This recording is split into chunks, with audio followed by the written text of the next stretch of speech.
ദേവൂസ് കിച്ചണിലേക്ക് എല്ലാവർക്കും സ്വാഗതം. ഇന്നിപ്പം നമ്മൾ സദ്യയുടെ ഇതായിട്ട് സീരീസ് ആയിട്ട് ചെയ്യുന്ന പരിപ്പ് കറിയുടെ റെസിപ്പിയാണ് കാണിക്കാൻ പോകുന്നത്. അതിന് വേണ്ടിയിട്ട് 1 കപ്പ് പരിപ്പാണ് എടുത്തിരിക്കുന്നത്. ഇത് കണ്ടോ, 1 കപ്പാണ് എടുത്തിരിക്കുന്നത്. ഇതൊന്ന് നമുക്ക് വറുക്കണം. നല്ല ചുമക്ക വറുക്കണ്ട, എന്നാൽ ഇതിൻ്റെ ഈ പച്ച ഒരു റോ ടേസ്റ്റ് ഉണ്ടല്ലോ പരിപ്പിൻ്റെ, അതൊന്ന് മാറണം. കളർ ചേഞ്ച് ആവേണ്ട കാര്യമൊന്നുമില്ല. അപ്പോൾ ഒരു പാനിലേക്ക് നമുക്ക് ഇട്ട് കൊടുക്കാം. അത് നമുക്കൊന്ന് ചെറുതായിട്ട് ഒന്ന് എടുക്കുക. ഒരു ചെറുതായിട്ട് കളർ ചേഞ്ചായി തുടങ്ങുന്ന സമയത്ത് നമുക്കങ്ങ് മാറ്റാം. കളർ മാറിപ്പോവരുത്. ഇതിൻ്റെ ഒരു ചെറിയ റോ ടേസ്റ്റ് ഉണ്ട്, അത് മാറിയാൽ മാത്രമേ നമുക്ക് പരിപ്പ് കറി നല്ല ടേസ്റ്റായിട്ട് കിട്ടത്തുള്ളൂ. അപ്പോൾ അതിന് വേണ്ടിയിട്ട് നമുക്കിതൊന്ന് വറുക്കാം. കണ്ടോ, ഇത് നല്ല ഒരു ഗോൾഡൻ കളർ വന്നു, എന്നാൽ കളർ ചേഞ്ച് ആയിട്ടുമില്ല. ഈ ഒരു സ്റ്റേജിൽ നമ്മൾ തീ അങ്ങ് ഓഫ് ചെയ്തിട്ട് ഇതങ്ങ് മാറ്റാം. കാരണം ഈ പാനിൽ തന്നെ ഇരിക്കുമ്പോൾ വീണ്ടും കളർ ചേഞ്ച് ആവാൻ സാധ്യത കൂടുതലാണ്. അപ്പോൾ ഇത് നമ്മൾ വേറൊരു പാത്രത്തിലോട്ട് മാറ്റിയിട്ട് നല്ലപോലെ കഴുകിയതിന് ശേഷം നമുക്ക് ഇതൊന്ന് കുക്കറിൽ വേവിച്ചെടുക്കാം. അപ്പോൾ ആദ്യം നമുക്കിത് വേറൊരു പാനിലേക്ക് മാറ്റിയിട്ട് നല്ലപോലെ കഴുകി കൊണ്ടുവരാം. നമുക്ക് കുക്കർ അടുപ്പിൽ വെച്ചിട്ട് അതിലോട്ട് നമുക്ക് ഈ പരിപ്പിട്ട് കൊടുക്കാം.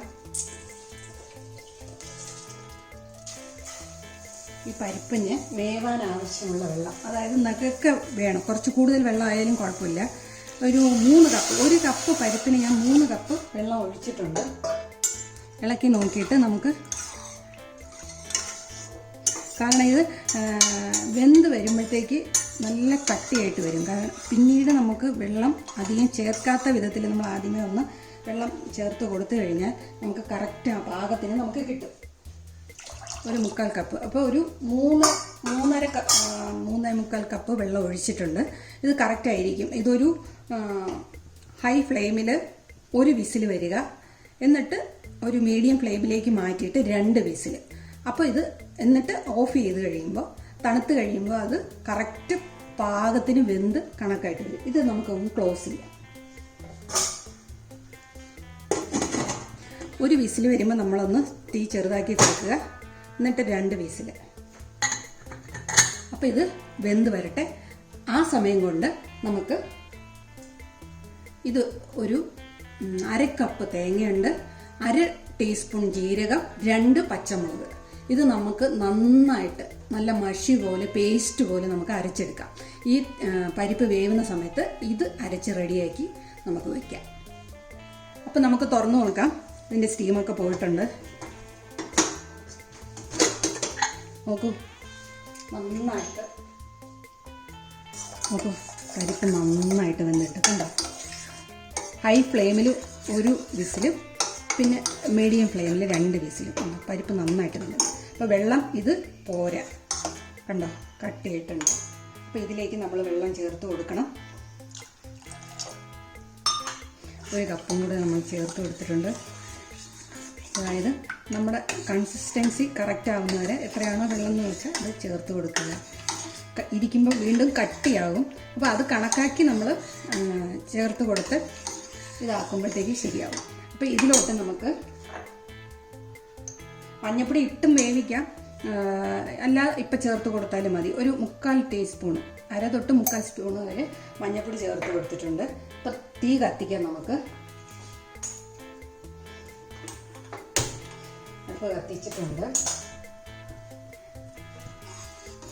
ഇതിലോട്ട് നമുക്ക് തേങ്ങ, പച്ചമുളക്, ജീരകമാണ് ചേർത്തിരിക്കുന്നത്. ചിലർ വെളുത്തുള്ളി ചേർക്കും, വേണ്ടവർക്ക് ചേർക്കാം. ഞാൻ ചേർത്തിട്ടില്ല.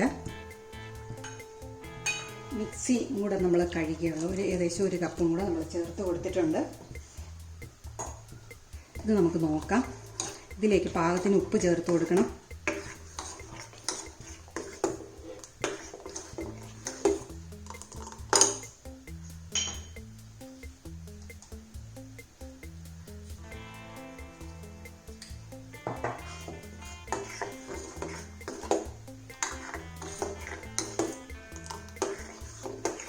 ഇത് നല്ലപോലെ ചൂടായി വരണം. ഒരുപാട് അങ്ങ് തിളയ്ക്കൊന്നും വേണ്ട, നന്നായിട്ട് അങ്ങ് ചൂടാവണം. ഇതാണ്.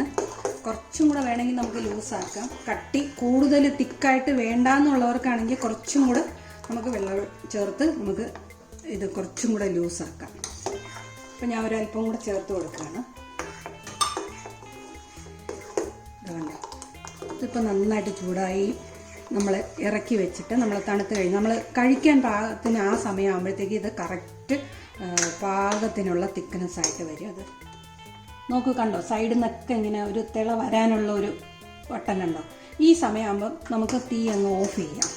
ഇത്രയും മതി, ഒരുപാട് അങ്ങ് തിളച്ച് ഇതാവേണ്ട കാര്യമില്ല. ഞാൻ തീ അങ്ങ് ഓഫ് ചെയ്തു. ഇതിലേക്ക് കറിവേപ്പില നമുക്ക് ചേർത്ത് കൊടുക്കാം. ഇതിൽ താളിപ്പില്ല, സദ്യ പരിപ്പ് കറിയിൽ താളിപ്പില്ല. അപ്പോൾ നമ്മൾ കറിവേപ്പില ചേർത്ത് കൊടുക്കാം നമുക്ക്. അതേപോലെ വെളിച്ചെണ്ണ ചേർക്കുന്നവരുണ്ട്, നെയ്യ് ചേർക്കുന്നവരുണ്ട്. അപ്പം ഞാൻ എന്തായാലും 1 സ്പൂണ് നെയ്യാണ് ചേർത്ത് കൊടുക്കാൻ പോകുന്നത്. വെളിച്ചെണ്ണ ആയാലും കുഴപ്പമില്ല, ഞാൻ നെയ്യാണ് ചേർത്ത് കൊടുക്കുന്നത്. കഴിഞ്ഞു, ഇത്രയേ ഉള്ളൂ. ഇതൊന്ന് ഇളക്കി അടച്ചു വെച്ചു, കഴിഞ്ഞു. ഇത്രയേ ഉള്ളൂ, ഈസി പീസി സദ്യ സ്റ്റൈല് പരിപ്പ് കറി ആയിട്ടുണ്ട്. ഇതിനി നമുക്ക് സർവിംഗ് ബൗളിലേക്ക് മാറ്റാം. അപ്പം നമ്മുടെ പരിപ്പ് കറി റെഡി ആയിട്ടുണ്ട്. എല്ലാവരും ഒന്ന് ഉണ്ടാക്കി നോക്കുക. ഇഷ്ടപ്പെടുകയാണെങ്കിൽ ലൈക്ക് ചെയ്യുക, കമൻറ്റ് ചെയ്യുക, ഷെയർ ചെയ്യുക, സബ്സ്ക്രൈബ് ചെയ്യുക. അടുത്ത വീഡിയോയിൽ കാണുന്നവരെ നന്ദി, നമസ്കാരം.